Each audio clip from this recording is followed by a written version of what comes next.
Rain lashed against the 47th floor windows of the high-rise where Elena Moore lived, each drop tapping out a rhythm that felt like something breaking apart.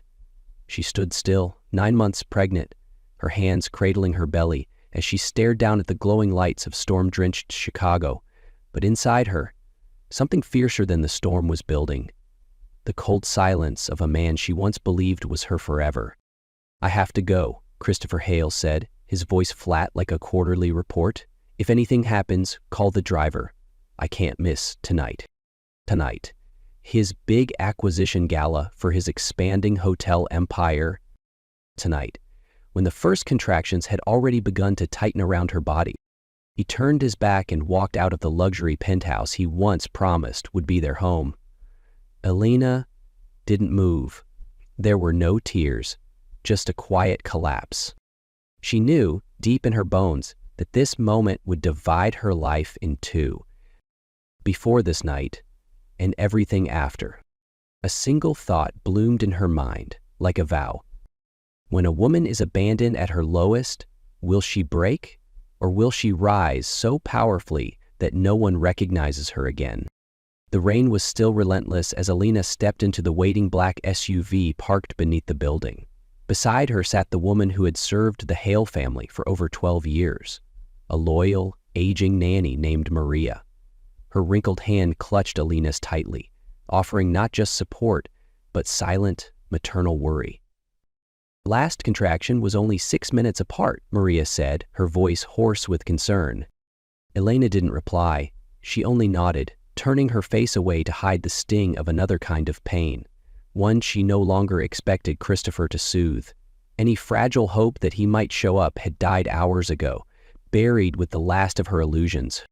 St. Clair's Hospital was hauntingly quiet at midnight. Cold white lights bathed the halls in clinical indifference. No flowers, no husband, no one but Maria, her hands locked with Elena's as they entered the delivery room. Pain came like waves crashing against a crumbling cliff. Elena gritted her teeth, gripping the bed rail, her eyes filling with tears that never fell. Maria leaned close, whispering Spanish prayers in her ear, soft words meant to shield her from the brutal absence of the man who should have been there. And then he cried.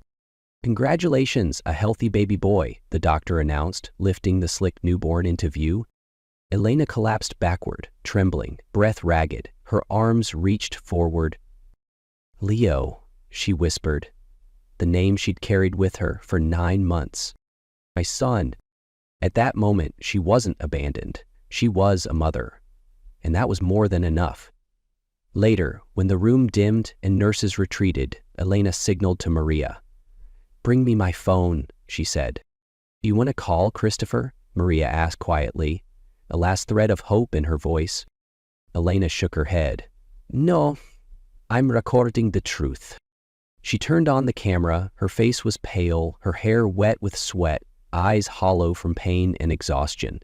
On her chest, Leo slept, his tiny hand wrapped around her blouse like he already knew where he belonged. "Hello, my son," Elena began, her voice rough but steady. "Your name is Leo, and I want you to know something." She raised her wrist to the camera, showing the hospital bracelet. Name, birth date, time. 2:13 AM. The moment you entered this world, your father was at a business gala, a party he believed mattered more than meeting his own child. She paused, then said with steel in her voice, "You were not abandoned. You were chosen. By me. He made a different choice." She ended the recording 3 hours later when Christopher finally checked his phone and saw dozens of missed calls from Maria. Elena was gone. Back at the penthouse, he found only a sealed envelope and a birth certificate. Leo Moore. No father listed. Inside the letter, one line, "You chose champagne over your son's first breath, and now you'll live with that choice." On the early morning flight out of Chicago, Elena held Leo to her chest, staring into a clouded sky. No tears, no fury, just one thing left: resolve. Elena left Chicago on a gloomy morning with nothing but a single travel bag holding her passport, Leo's birth certificate, and $37,000, 0 cents, in her bank account. No long-term plan, no clear destination, just the instinct of a mother and the will of a woman who had lost everything except herself. Her first stop was Florence, Italy, a city she once knew during her short study abroad years ago. She had no family, no home, but she had memories, and one old mentor, Signora Valenti, a professor of ecological architecture. "You're no longer Elena Moore," Valenti told her during their first espresso meeting, eyes sharp behind vintage glasses. "If you want to survive, you must vanish. If you want to win, you must become someone no one dares to cross." Elena nodded. For the first time in days, she felt like she could breathe. The next 3 years were a blur of exhaustion and transformation. Elena legally changed her name to Isadora Lenoir, choosing a French surname to distance herself from any past trace. She relearned everything: sustainable architecture, smart building materials, green tech. By day, she was a student. By night, a single mother with a toddler. And in between, she built business plans, networked with women-led startups across Milan, Zurich, and Vienna. Every dollar she earned was not just survival, it was foundation. She was building something stronger than anything Christopher had ever owned. Leo grew up in a world where curiosity was currency. Instead of toys, Elena bought him 3D architectural puzzles. Instead of amusement parks, she brought him to recycled material expos. Once he asked her, "Where's my dad?" She smiled. "Your dad was someone I once loved." Leo never asked again. He was sharp enough to know, not every absence deserves an explanation. When Leo turned 4, Elena Iadora launched Lenoir Studio in Switzerland. Within 2 years, it became one of Europe's leading firms in sustainable architecture. Her company focused on green energy, self-sufficient housing, and public projects supporting single mothers. The media called her the Green Phoenix, a woman who had risen from betrayal and built power from pain. She never commented. Her silence was part of the myth. When Leo was 6, they returned to New York for the first time. No one recognized her. No pitiful glances, no shadows of the fragile woman she used to be. Only Isadora Lenoir, long dark hair, razor gaze, a walk that made entire rooms pause. She rented a penthouse in Manhattan, 3 blocks from Hale Global's headquarters. Not by accident. Nothing from here on was accidental. Elena knew revenge wasn't about hurting Christopher's heart. It was about cracking his ego, his work, his image, his invincibility. She started showing up at architecture panels, philanthropy summits, and green innovation forums, where New York's elite businessmen always gathered. Whenever she entered, the room noticed. No one knew where she came from, but everyone wanted more. She avoided Christopher, never crossed paths, not yet. Patience was part of her weaponry. She made waves with groundbreaking design proposals and left before anyone could get too close. But most importantly, a formal invitation was delivered straight to Christopher's office. On behalf of Lenoir Studio, we cordially invite Mr. Hale to sponsor the Brooklyn Industrial Renewal Project, an initiative to transform abandoned warehouses into housing for single mothers and displaced children. An offer impossible to refuse. A game quietly underway, and the man who once betrayed her would soon fall for a woman he'd never recognize. October in New York held the crisp edge of autumn, wrapped in golden sunlight, just enough warmth to let old ghosts rise with every footstep. It was the night of the Light Gala, an annual charity event drawing the city's elite from finance, tech, and architecture. Isadora Lenoir entered the grand foyer like a whisper of cold wind. Elegant, composed, but carrying an energy that silenced the room for a heartbeat. A sapphire silk gown hugged her figure, bare shoulders framed by subtle diamonds. Her gaze was steady, her stride unwavering. No one there knew this woman had once given birth alone, and none recognized the man stepping off the elevator, Christopher Hale, as the reason she had once walked through hell. Their eyes met. A flicker of confusion crossed Christopher's face. He stared a beat too long, as though his memory were fumbling through a chapter he didn't remember writing. "Christopher Hale," she said, extending her hand. "Isadora Lenoir," he replied, taking it, his eyes briefly noting her bare ring finger. "Thank you for sponsoring the Brooklyn Project," she said, her voice soft but firm, every syllable a calculated thread pulling at his pride. "You're making me think. I should have doubled it." He smiled, already drawn into a maze he didn't realize led backward into his own past. Throughout the evening, Isadora stayed just close enough to be noticed, yet distant enough to remain elusive. She never mentioned family, she never spoke of children, and not once did she allow even a single memory of Elena Moore to surface. But she left traces. The cocktail she ordered, bourbon neat, exactly as Elena used to drink it, to the jazz tune she requested from the band. Autumn Leaves, the same one that played the night of their engagement. And Christopher, though unaware, began to feel uneasy. "Do you believe in subconscious memory?" he asked during a quiet moment by the balcony overlooking the Hudson. Isadora tilted her head, a subtle smile curving her lips, as though she'd waited for this question all night. "I believe some people live inside us forever, even when we forget their names," she answered, then turned away, leaving him suspended between confusion and unnamed longing. That night, Christopher couldn't sleep. Why was she? Why did he feel nostalgia? Why did her eyes feel like an apology he hadn't yet earned? And most haunting of all, why did his heart beat off rhythm for the first time in years? Meanwhile, back in her penthouse, Isadora removed her earrings and looked into the mirror. She didn't smile, not because she wasn't proud, but because victory like this doesn't need a grin. It only needs truth. This was only the beginning, where the prey walks willingly into a loop he believes is fate, but is in truth a trap, tailored stitch by stitch for 7 long years. And he had just fallen for the very woman he once abandoned. Within 3 weeks of the gala, Christopher Hale had walked headfirst into the web, woven not with seduction, but with sharp intellect, grace, and a kind of quiet power that made Isadora Lenoir irresistible.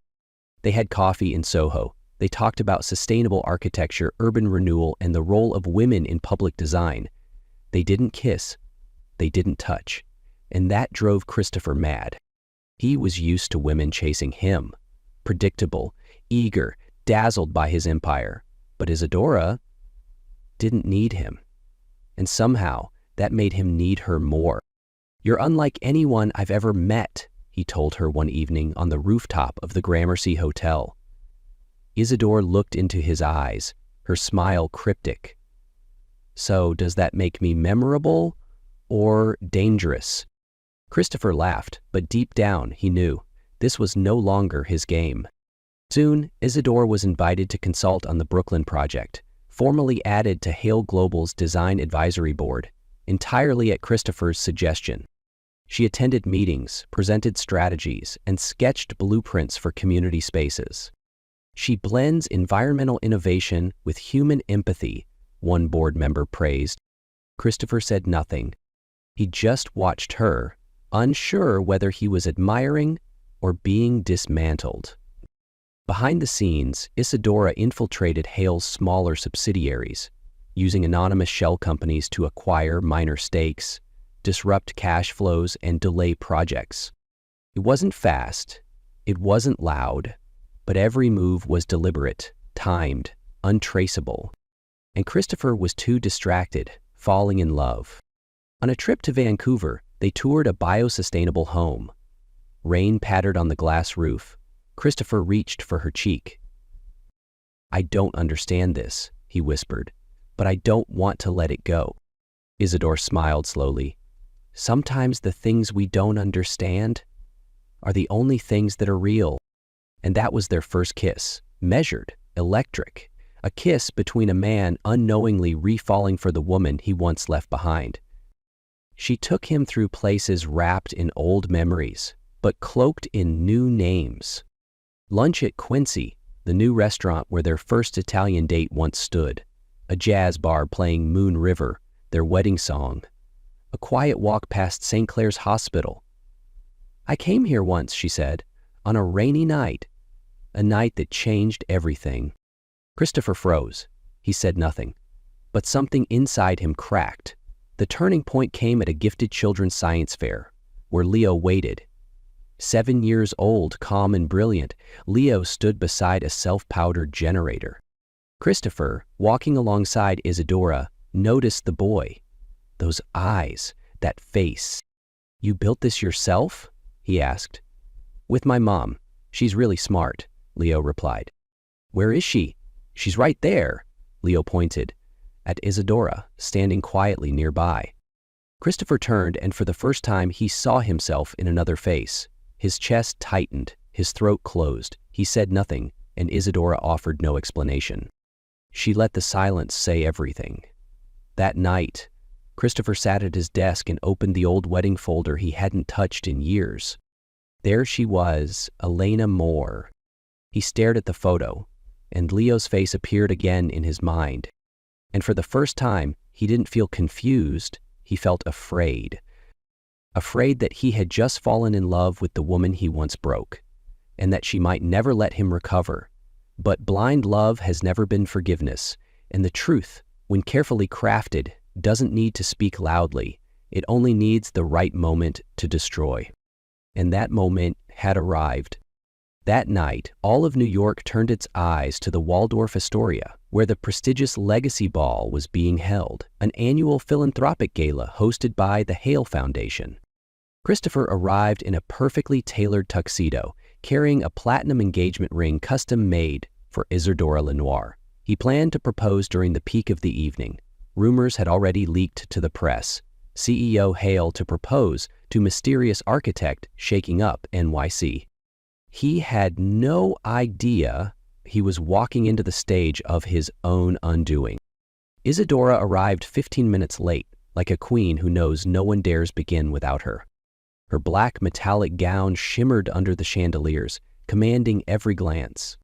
She shook hands with the mayor, exchanged soft words with the founder of a wind tech empire, and finally she reached Christopher, who stood waiting like a thirsty man in the desert. "You look more beautiful than I imagined," he whispered, gripping her hand. "And you are still as predictable as ever," she replied, softly, slicing him before he even noticed. Midway through the night, Christopher took the stage, giving a speech about compassion, loyalty, and the women who inspire us. He ended with, "And tonight, I want to speak to someone who's made me believe I could begin again." Applause. Spotlight. Cameras turned. Christopher stepped down, pulled the ring from his pocket, and dropped to one knee before Isadora, seated front row. Everyone held their breath, but not out of excitement, because Isadora wasn't smiling. She wasn't moved. She rose, did not accept the ring. Instead, she signaled the MC, "I'd like to borrow the stage for just a moment." She stepped into the spotlight, her gaze sharper than any light. The room fell silent. "Tonight, I won't speak of love," she began.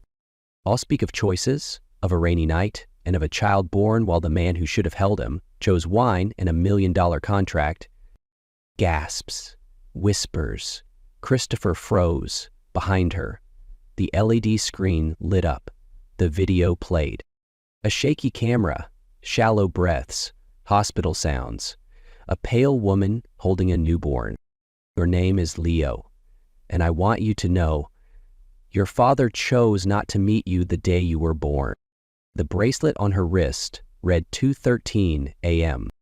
A baby's cry filled the room, blended with the stunned silence of hundreds. Christopher looked up, the woman on the screen, Elena, the baby's face, Leo. No one moved, no one clapped. Isadora turned to him, using her real voice for the first time. 7 years ago, I was Elena Moore, your legal wife. I gave birth alone while you wore a tuxedo to sign with Dubai. She descended the stage, approaching him. You didn't just abandon me. You abandoned a child. And now you've fallen in love again with the same woman, but under a new name. This time, I end it. Christopher swayed. He tried to speak, but choked. She went on, calm and lethal. I don't want an apology. I want you to remember you loved me twice in one lifetime, and both times you never recognized me. She turned. Silence exploded into noise. The next morning, the video went viral. CEO proposes to ex-wife at gala, unaware she's back to destroy him.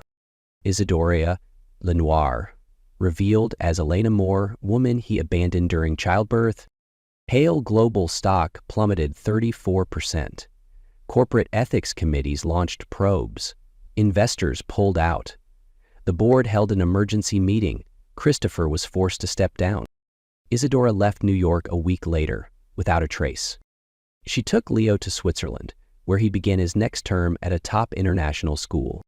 Are you sad to leave it all behind? Leo asked. She smiled gently. No, my son. I didn't leave it.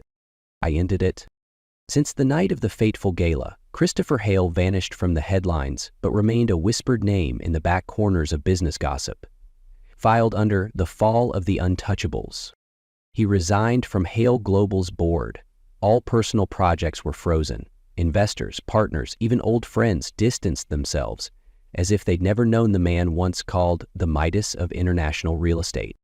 He left the penthouse, sold his cars, deleted social media. But one thing he couldn't erase was memory. At night, he sat alone in a tiny rental apartment, watching that same video again and again. Elena's eyes as she cradled Leo weren't filled with rage or hate, only disappointment. A quiet devastation, too deep for screaming. And it was that silence that tore him apart. Not because she shouted, but because she didn't need to. The quiet was a mirror, and he saw everything he failed to be. He hired people to track down Isadora, but all he received was a single line from her former assistant. She left nothing, no note, no number, no door left open. He emailed, no reply. He mailed handwritten letters, returned, recipient unknown. He waited for hours in front of Lenoir's studio, hoping to catch a glimpse of Leo, but the office had been sold. The sign removed. She had disappeared exactly the way she entered, without warning, leaving only shockwaves. Christopher had nothing left but time. He reread every old email between him and Elena, scrolled through wedding photos, ultrasound images, their first home together, and for the first time he saw she had always been there. He had simply refused to look. He remembered that rainy night, the one where he chose a tuxedo and champagne over a hospital room. Maria had called 17 times. He'd silenced the phone. It can wait, he had told himself. Now, he would give anything to relive that moment, just to choose not to leave. 3 months later, he received a letter from a law firm in Switzerland. Inside was a drawing by Leo, a greenhouse with 3 figures at the gate, a mother, a boy, and a blank space. In the corner, a child's handwriting read, "Sometimes a house is full even with one less person." No name, no message from Elena. But Christopher understood. It was the ending, not of love, but of hope for forgiveness. He stopped searching. Instead, he moved to the countryside, and he once bought as a student. He converted the small cottage into a soil restoration lab, building micro-ecosystems for sustainable communities. No more million-dollar deals. No cameras. Just quiet atonement. A neighbor once asked, "Who were you before this?" Christopher only smiled. "I was someone who couldn't see what mattered most. Until I lost it twice."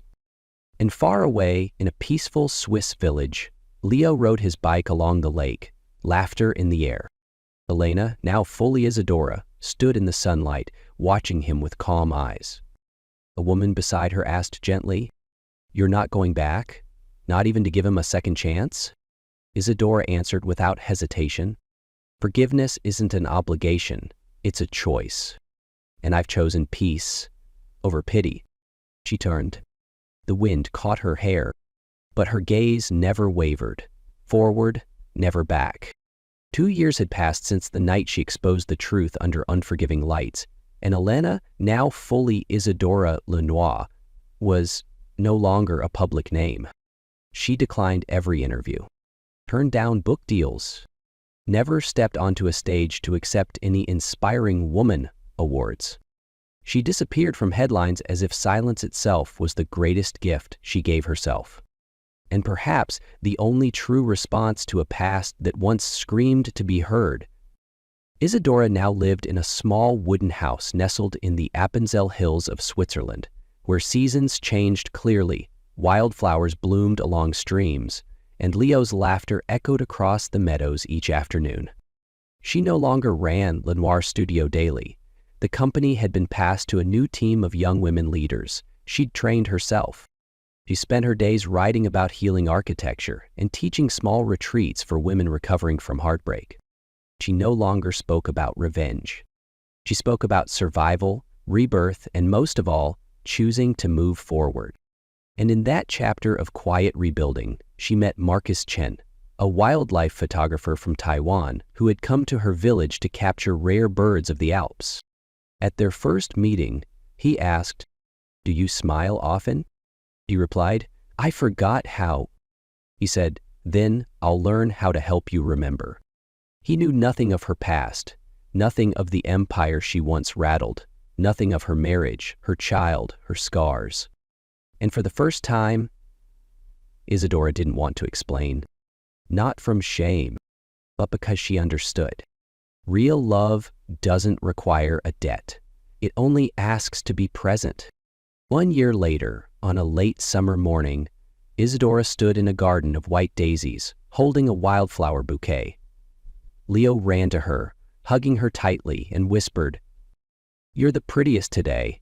She smiled, not because everything was perfect, but because after everything, she could finally say, "Today I choose myself, not as a survivor, but as a woman reborn." On a grassy hill near a crystal lake, Isadora and Marcus wed in a quiet ceremony, just close friends, former students, and villagers. No press, no champagne towers. There's Leo between them, handing over the rings and whispering to Marcus, "Please don't leave my mom alone." Marcus knelt, looking Leo in the eye. "I came here to stay." Their life afterward wasn't a fairy tale, because Isadora never believed in those. But it was a real life, one made of conscious choice, not fantasy or regret. There were mornings of wind and toast, afternoons of calligraphy and homework, evenings of tea and laughter, and sometimes at night she would hold Leo as he slept, listening to a distant echo. Not pain anymore, but a gentle blessing to her past self. Thank you for not breaking. Thank you for rising. Thank you for not going back. Somewhere else in the world, Christopher Hale still lived, but quietly. He worked for an environmental nonprofit in Northern Europe. No one spoke of his past, and he never did. In his wallet, he kept Leo's old drawing, faded but never torn. He knew forgiveness would never come, but he learned to forgive himself by living differently, one day at a time. And so the story doesn't end with a kiss or a reunion or a perfect bow. It ends with a woman standing in sunlight, holding her child's hand, eyes fixed on a horizon where no one is behind her anymore. Because sometimes happiness is not being loved again, but knowing you became strong enough to love yourself after it all.